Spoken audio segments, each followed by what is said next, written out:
to another episode of Virginia Outdoors, and I'm your host, Farmer D. I'm here with Scott Thornton from Persimmon Hollow Farms. I met his wife, Serena, at one of our earlier episodes at Culpeper Farmers Market. Scott, can you tell us a little bit about what you do? Sure. My name's Scott Thorlin. My wife Serena told me that we'd be talking here real soon, so I look forward to it. We're a small farm in Rixieville. We started working with the farmers markets a few years back, but we've been keeping bees since we moved out in Rixieville 5 or 6 years ago. And one of the things that we did was we expanded because we had a bee yard out on the farm, and then we wanted a second bee yard as a jump yard, or also just because we had more hives. And we approached, and actually it worked out perfectly. Verdun's beekeeper left to do other opportunities, and we timed within 2 weeks, and they said, we absolutely would love to have you as a beekeeper. So we moved out here to Verdun Outdoor Bound, which is I don't even know how big it is, but they've got camps and Slide for Life and summer camps, and they have an outdoor venue, they have concerts, and they have this bee yard. Yeah, I noticed, you do have several beehives, different sizes and different colors. I like the colors. I think the bees like the pastel colors. Is that not so true? They do, and a lot of times I will paint different colors on beehives because they mean different things. Like you see the yellow ones? Yes. That right there tells me that that's a honey super, and I'm pulling super. But these bees here and these hives here I use for teaching. So I try to mentor, because I was mentored in backyard bees up in Gainesville. Okay. And Yeah, I think I might have seen them. They have hundreds of hives? they have a lot of yards. I don't know how many hives they have, but when I first started beekeeping, I joke about it. This is kind of my internship. Was I spent a day with George once a week during bee season for the first 2 years, and we were working 7 different yards. So he would basically reach out and he'd say, "Hey, I'll meet you at Lazy Brook, or I'll meet you at Oakland, or I'll meet you at so and so." And I'd meet him out there, and we'd spend the day, and we'd work hives, and I would learn exponentially. And one of the things that I felt was, he paid it forward, now I need to pay it forward. So we use this yard to teach people how to get started into bees. That's why there's not that many hives here. And the back hives here are actually younger hives. These were baby hives at the beginning of the year, and they're growing up. This front one is a mature hive. Now, if someone is interested into getting into beekeeping, what do you suggest that they do? Well, the first thing is they need to make sure that they're interested in keeping beekeeping. Everybody wants to keep bees until they realize the work. So Sure. I always joke with them. I tell them, look, here's the deal. I'm going to put you, it's going to be 90 degrees, 90% humidity. I'm going to put you in a bee suit. I'm going to give you a can of fire. We're going to go into the yards, and we're going to get stung. Sure. And at the end of 4 hours, if you're still serious, then we can talk. Yeah, It's a lot of work. Yeah, I know exactly how you feel because I have bees as well. Yes, Yeah. yes. Have you ever been stung before?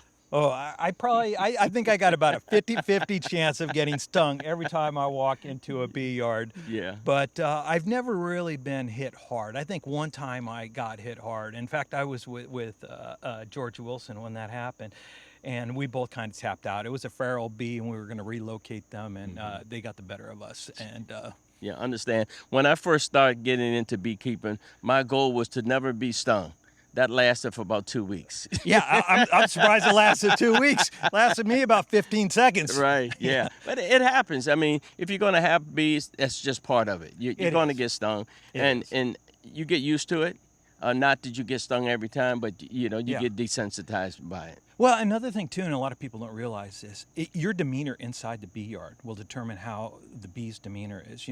Bees, like dogs, like horses, like any other type of an animal, they live off of the way you react. So if you're stressed out, or if you are clanky, or if you're moving abruptly, they see you as a threat, they're going to act the same way. But if you move with a purpose, and you move slow and deliberate, and you only take the actions that you need to do, they're going to respond accordingly. Well, just like most wild animals, they have a sixth sense, Exactly. and I noticed that when I first got started into beekeeping, I was nervous the whole time. I'm like, I didn't want to go and open a hive. It was as Oh a yeah, mentally I had to get myself prepared to do that. absolutely. But now I look forward to it. Yeah.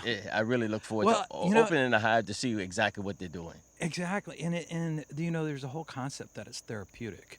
You Hmm. know, so I'm a veteran. There's veterans organizations, and one of the things that the veterans organizations have come to realize is that beekeeping for some vets is actually very therapeutic, Hmm. and a lot of people don't realize this also. The government has been teaching veterans to keep bees since the Civil War. Mm. In every major war, veterans get pushed, and as an option, as an agricultural option. You know, bees are incredibly important to agriculture, and to this day, there's two organizations that I work with, and it's Hives to Heroes, which Okay. basically will get a veteran started, and Heroes to Hives, which is basically a teaching tool that they use for, maybe let's just say, that the veterans that have some experience in beekeeping but they want to go farther, because it's a great opportunity, and the bees are incredibly important to agriculture. They are. You know, we need them for our pollinators. We need them for many different reasons. Me personally, I don't even have white sugar at my house. Yeah, I only use yeah, honey for my teas or for making preserves or things of that nature, even for baking. yeah, And it's a healthy option, and I encourage everyone to use as much honey as possible. We had talked to your wife the other day, and she was saying that the honey that you buy at stores, you have no idea what's actually in the hive or what is preservatives or watered down or cut with. You know, a lot yeah. of times they use corn sugars and stuff. It's terrible, and it's really sad. And I tell people all the time, you know, manufacturers, they want to make it cheap, they want to make it fast, and they want to make it with a shelf life. Hmm. Raw honey is not easy to make, Right.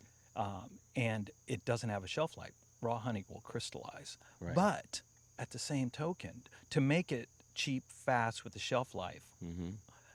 you take out all the best parts of it. You take out the pollen, you take Hmm. out the propolis, you heat it to a temperature that takes all the flavor esterates. And I Hmm. challenge anybody, you go and get some honey that is very inexpensive honey, crystal clear, very light, and you taste that, and then you taste some raw honey, Right. you're going to see the difference. If there's no doubt about it. Yeah, I had some friends over a couple of years ago, and we did a honey tasting test. Yeah, I gave them yeah, some honey from my bees, and we had yeah, some honey that my cousin had bought from the store, and they could not believe the difference. And I also had some maple syrup that I got from some friends from yes, Vermont, and they're like, "Wow, this is it." I was like, "What you getting from the store has all kinds of stuff, colors, yeah. preservatives, things of that nature."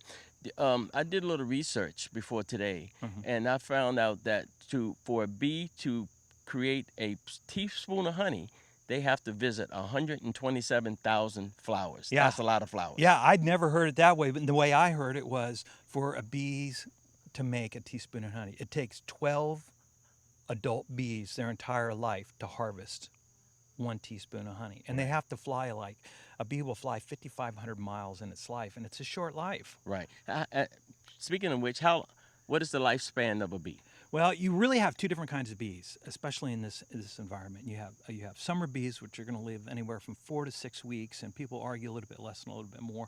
But Hmm. you have winter bees. So, like right now, once the summer solstice hits, Hmm. the bees are already starting to think about winter. And Mm. essentially, what they're going to do is they're going to work up to the point where they're going to have winter bees, and those winter bees are going to maintain the hive until spring comes back. So they're going to live a few months, but they're not out flying 5,500 miles. They're literally in the hive trying to stay warm with the queen and Hmm. trying to endure winter. So when spring comes, they can come out, they can collect some pollen, because pollen is big for baby bees, Gotcha. collect some nectar, and then get that hive regenerated. Yeah. Speaking of baby bees, how many eggs does a queen bee lay Oh in a boy. day? Is this a test for It's my, not a my, my test. master That's test? no. No. So Well, I think actually, it's, I heard about close to 2,000 eggs a day yeah, is what a queen I lays. think that's about right, because Yeah. I had always been told it's around 1,500. Yeah, well, it all Yeah, depends on yeah. the age of the bee. And how long does a queen bee live? Well, so again, and I always joke, you ask 10 beekeepers a bee Mm-hmm. question, you'll get Sure. 12 answers. Of course you do. Yeah. Yeah, yeah. But I think a queen bee is going to live anywhere from 3 to 5 years. Exactly, But yeah. I think Hmm. she's only going to be really productive, and we got them all over right Yeah, now. they are. They're They're getting everywhere. attracted to us. Yeah. I think she's only really productive the first 2 years. In fact, I know some beekeepers that will replace the queens every year. Okay. I don't do that. I'm kind of what they call a hands-off beekeeper. The bees know better to do than I do. Uh-huh. And in fact, the big joke is bees have been surviving beekeepers for centuries. Most definitely. Yeah, Yeah. it's not the other way around, you know. Mhm. So You know, and bees are smart. I mean, yeah, they are survivalists. You know, they take yeah, half the hive, and some people may know the term swarming. yeah. Can you tell us about swarming and exactly what that is? So a lot of times what will happen in a beehive is they will start to either they'll have an abundance of resources or the hive will be a little bit tight for them. Uh-huh. So think about, you know, when the family's growing up, they need a bigger house. Gotcha. You got to add on an They addition. got to add on an addition. So the queen will actually take half the hive, Mm-hmm. leave the hive, but before she leaves, she'll lay eggs. Okay. She will lay queen eggs. Okay. And when you go in a hive, you can see a queen cell, they call it. Right. So that is basically her daughter or daughters, because they'll be anywhere from 7 to 9 to whatever. She will lay enough to ensure that there's a queen for the hive, because the hive won't be able to survive without a queen. And then she'll take the hive and she will leave, and then she'll establish a new place. So basically, the queen is paying it forward. They're leaving some hierarchy for the next hive. So when you say that they Absolutely. take the hive, they're actually not actually taking the hive, but just taking half of the bees. And They're taking half the bees. and where do they go? Well, they will typically they'll find a place and they'll perch basically on a spot, and the scout bees will look for the best place that they can live. And once the decision is made, and the bees themselves make the decision, this is the best place they go. They will leave that perch and then they will fly, and then they'll establish a hive wherever it is, in a hollow trunk or in a hollowed out tree, whatever it is that they decide, in somebody's soffit in their Right. house. You know, we've seen that too. Oh, sure. Is that what they call swarming? That's swarming. Swarming is when the queen leaves with half the hive, finds a perch, and that's when people will say, I have a swarm in my backyard. Got it. Can a beekeeper come and take it? And it for us, it's free bees. Sure. No pun intended. Pun completely intended. Yeah. But then we'll go and we'll harvest them and we'll give them a new home. So typically what we'll do is we'll try to get, and once you get the queen inside of a box, the bees will stay with the queen. And it's Because of the pheromones, because and it's that's where they will incredibly stay. watching them, because what they'll do is when we get the queen in the box and we got her kind of secure, the other bees will actually turn towards the box, face the box, and they will fan and they will let the pheromones out, letting all the other bees know this is the direction This of is the where queen. she is. Join Wow. the queen. And what we'll try to do is we'll try to get as many of the bees in there as we can, and then we will jump the box. And we'll move the box. And there's some other tricks that other beekeepers use to try to keep the hive. But the hive can still abscond. They can still just decide, you know, We don't want to be here. we don't want to be here. We already got a place picked out. Gotcha. So, and then they'll leave. But it is nature in action. And I always tell people, too, if you have any question about divinity, study bees. Study bees. Can you tell us about the different types of bees in a hive? I know it's not. How many queen are actually in a hive, and what are the other types of bees that are in the hive? Yeah, generally there's only one queen in the hive. You know, you hear stories about an older queen that wasn't killed, or a competing queen, or you know, sometimes we have these new hives that are like kind of joined. And but reality is you have one queen in the hive, and then you have worker bees, and they're all girls. Every female bees. bee in there is a child of the queen. Gotcha. Once they are established. Sure. It could be the old queen. And then you have drones, and drones are only there in the summer, really, and the only thing the drone do is procreate. So the drones are actually the male bees. They're the male bees. Yeah, they are the male bees. They don't have stingers. They're big. They're husky. They got big eyes, and they can fly like a dart. Gotcha. And I know somebody like that. yeah, yeah.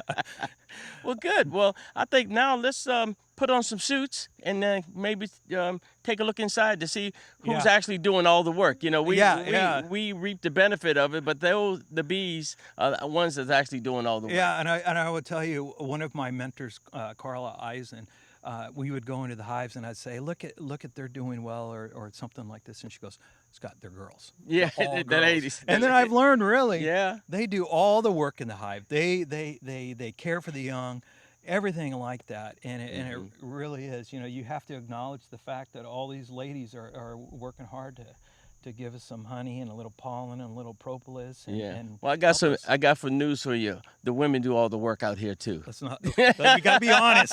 Let's be honest. Truthful. They're doing it. All right. Well, let's put on some suits and take a look inside. Absolutely. Look forward to it. You want to see my raggedy hair? Thank you, Adam. Now that we put on our bee suits, and I'm definitely going to put my hoodie on, and we're going to let Scott open this up and show us what's inside. In the right, Scott? Yeah. I'm looking forward to it. So this is our standard hive, and this is a young hive. This was a nuke earlier this year. I harvested these hives from one of the hives out at my farm. We got the green, here's the bottom board. This is a brood box.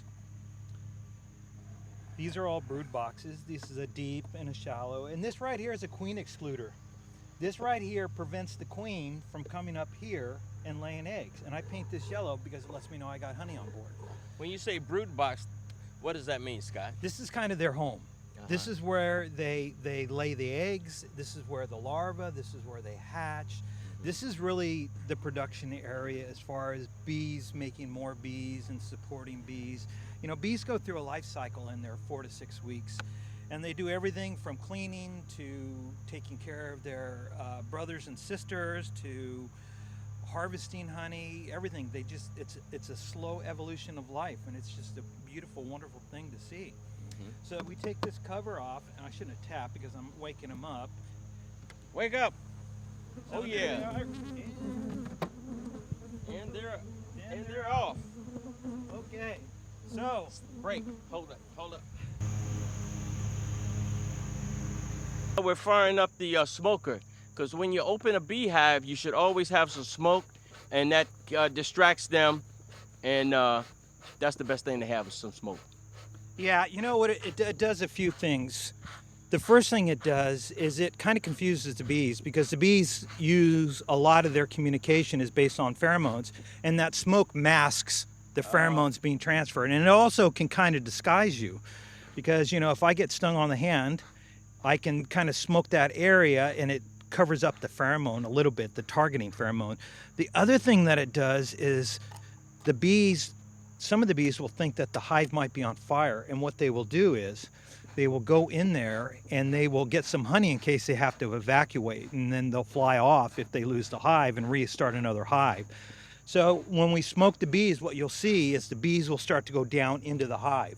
I usually don't use a lot of smoke because it also kind of, if the bees are calm, I don't need to use the smoke, but you should always have the smoke ready. So basically, when the bees smell the smoke, they kind of grab some lunch for the journey. They're like, grab lunch because we might be going somewhere. All right, now we got the smoker going. Let's go in here and open up and take a look at some comb and see if we see some honey. Yeah, I see a bunch of bees here on the top here. Yeah, so a lot of times what I'll do is I'll smoke the top, see how they move? Oh, yeah. And then what I'm going to do is I'm going to kind of call this knocking at the front door.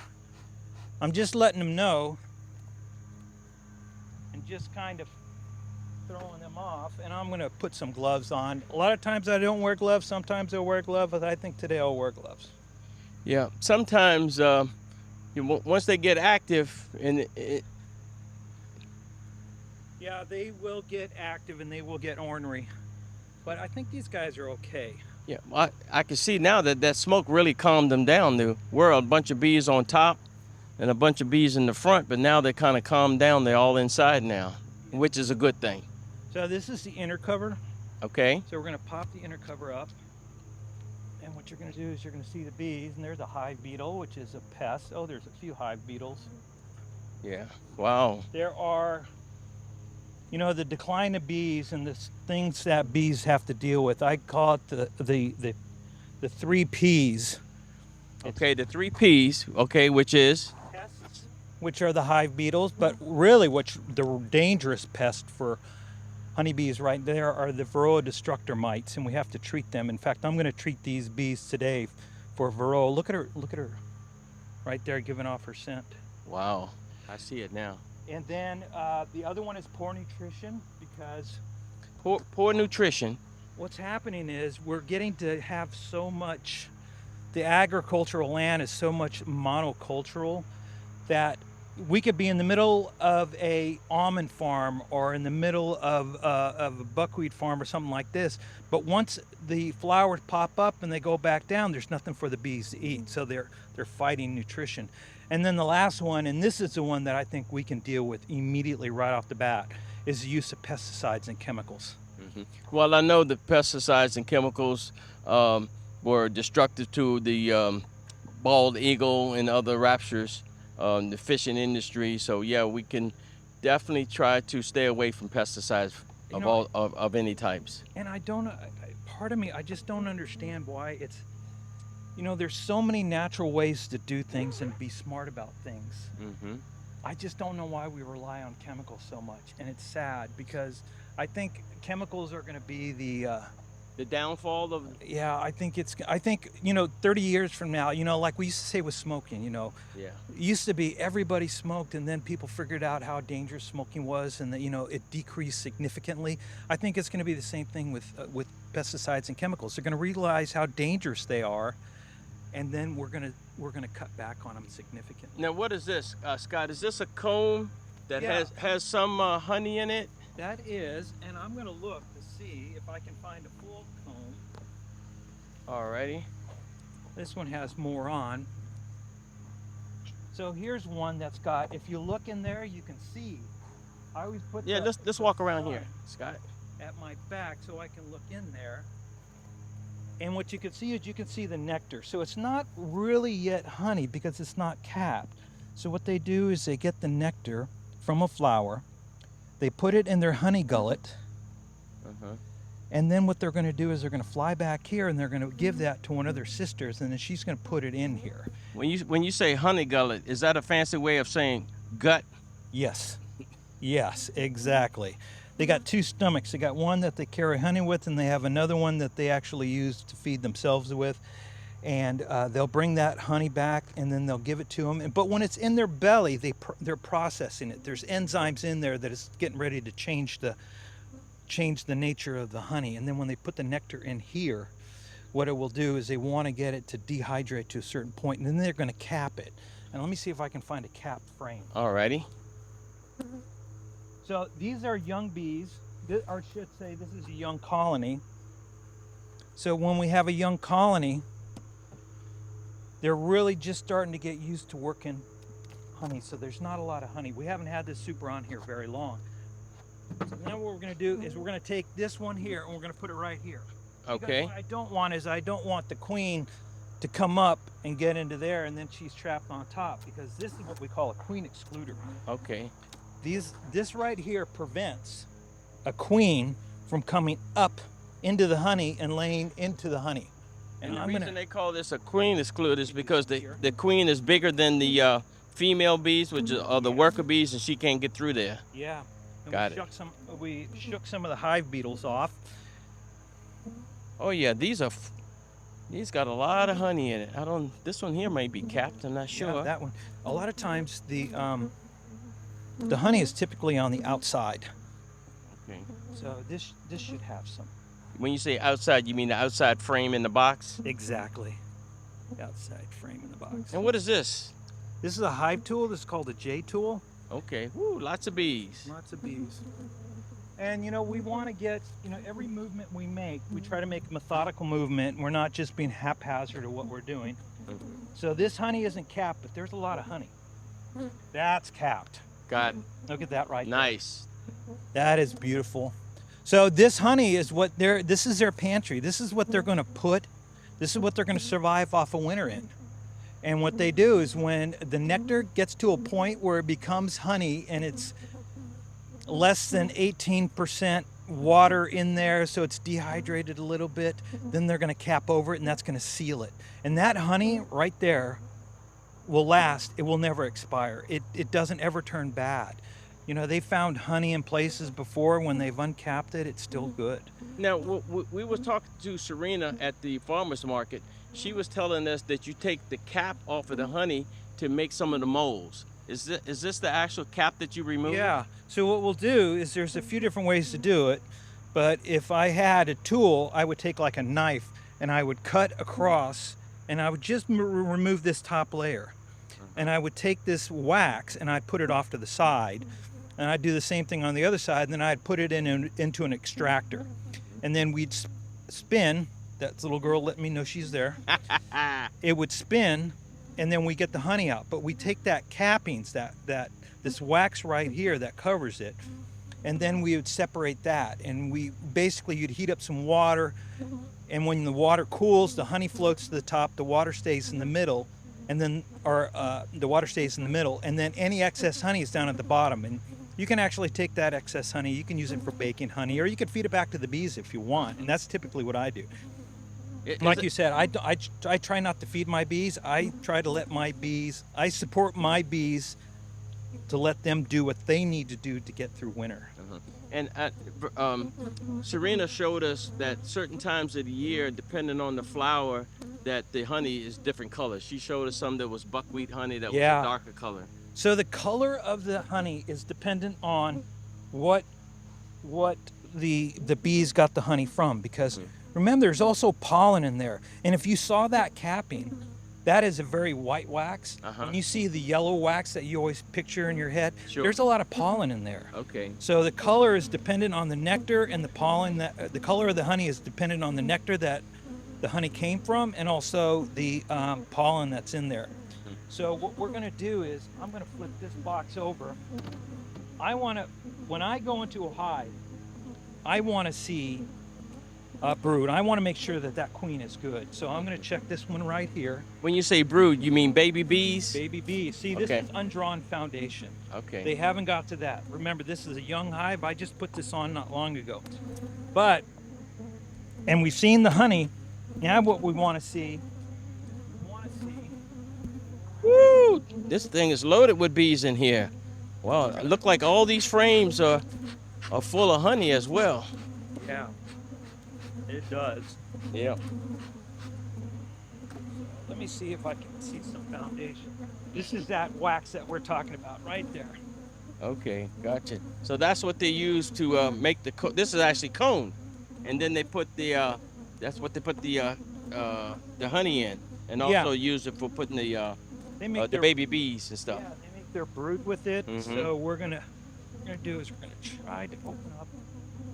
That's all honey. That's all honey to me. Maybe a brood in the bottom box. Yeah. These bees are getting active. Yeah, they are. And we try to be as calm with the bees as possible. It's kind of a little bit invasive when we're going into that hive, so we don't go in all the time. Ladies and gentlemen, the smoker is your best friend.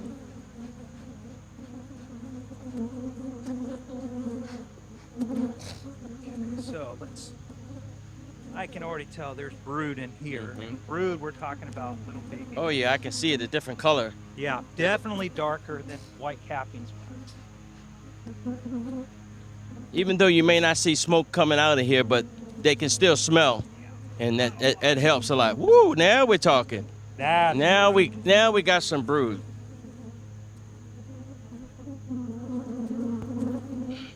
Come on over here. We can see the brood there.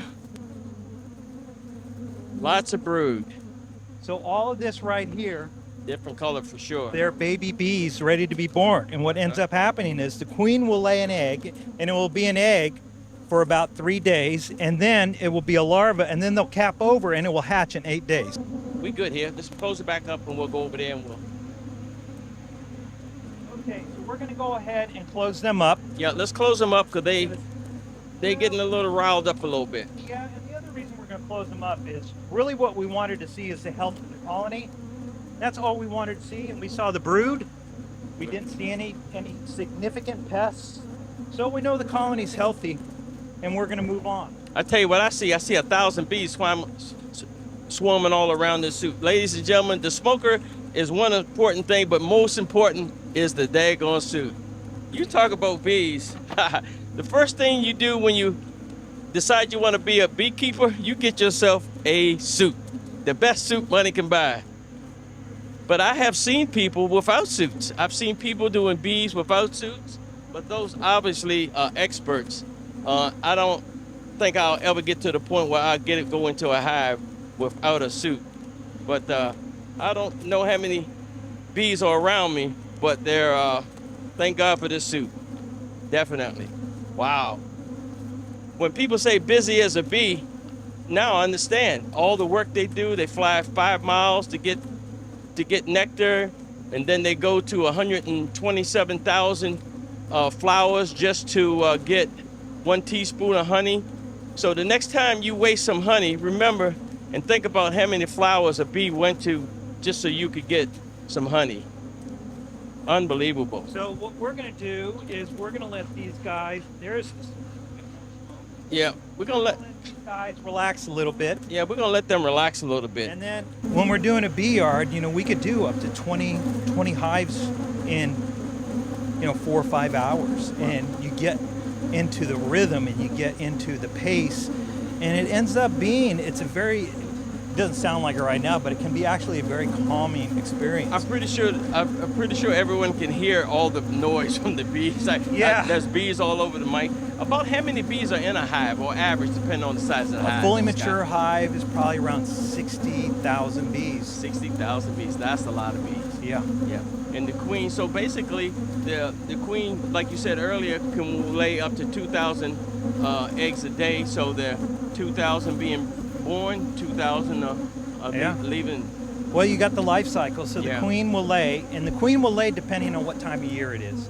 So the queen will lay X amount of eggs if she needs to, like in spring. Well, this concludes our bee experience. The reason why we're here is because we had to move. There was just way too many bees, and they started to get in a little crack in the bee suit. So, Scott, thank you for inviting us. Yeah. Anything else you would like to say? Yeah, no, it's this is a great opportunity. We want people to be aware of what's happening with bees, and not only bees, but all pollinators, because we really are incredibly dependent on pollinators. And I think you will attest, and maybe even the cameraman will attest, that you've got to respect nature.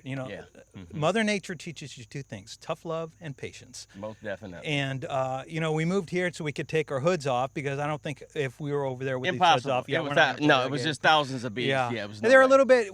I don't want to call them mean girls, but let's just call them spicy. They're a little spicy today. Okay. And that's fine, because they're doing exactly what nature has intended them to do: is protect their colony. Yeah, I think one of them was actually Scary Spice, because it scared me away from there. Definitely. Yeah. Well, and in your time with bees, too. It's time when it's like, it's time to go. Yeah. When they get riled up like that, it's just you know it's time to go. Yeah. Well, thanks again for inviting us, and maybe we'll come back at another time when you actually draw some honey. Yeah. Yeah. When do you normally draw your So honey? we usually do two extractions a year. We usually do one. It's spring honey that we harvest in summer, and then summer honey that we harvest in fall. But this year it's a little bit difficult, because there's a few things that are going on that is new to me, at least. The first thing is I try to let the bees have as much honey as possible, because I want them to get through the winter. Sure. And I don't want to feed them, getting ready. I want them to have their honey. And the second thing is, and this is crazy, and this is the first year I've seen them, and I've seen them all over the farm, is the lanternfly, the spotted lanternfly. Yes, yeah. That actually had an effect on the bees, or It affects the honey. Ooh. It makes the honey taste different.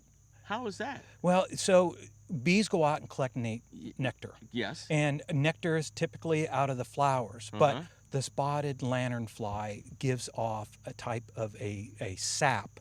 It's what they process. And I to be quite honest, this is new to me, because I'm learning about this now. Well, the lanternflies are new to everybody. I mean, 2 years ago, there was no such thing. They were just in Pennsylvania, and then they were in North Maryland, and now they're here in Culpeper. I see them everywhere. Yeah, and this is the first year I've seen them on the farm. But it's an invasive species. The bees are actually collecting some of the sap / nectar, or sometimes they will call it forest honey, because bees have done this with other insects before, like in Europe. But it changes the taste of the honey, because it's not nectar flower based honey. It is based on the lanternfly, what products it has, or because lanternflies live off sap off the trees. Right. Yeah. So instead of harvesting honey and then finding out it tastes funny, I'm just going to let the bees have the honey. Because for them, it's fine for them. Well, and they needed them to make it through the winter too. Yeah, and what I'll do is like that one where we took the honey super off, where they had so much honey. Yes. What I'll do is I'll take the bees, I'll take that honey that they harvested, and then I'll separate it out, and I'll give all the hives, because we have a lot of hives. We'll share the wealth with all the hives, make sure they have enough to get through winter, and if we have to supplement feed, we'll do so. Well, again, thanks again, Scott, for allowing us to come. And get stung. Yeah, well, like I said, I actually got stung, ladies and gentlemen. I actually got stung. Well, I got stung too. Yeah. But it happens. When you don't tighten the suit up all the way, it's going to happen. Yeah. Well, thanks again for joining us, and hopefully you come see us and check out our other episodes. Again, Don Haight, Virginia Outdoors, Farmer D. Thank you.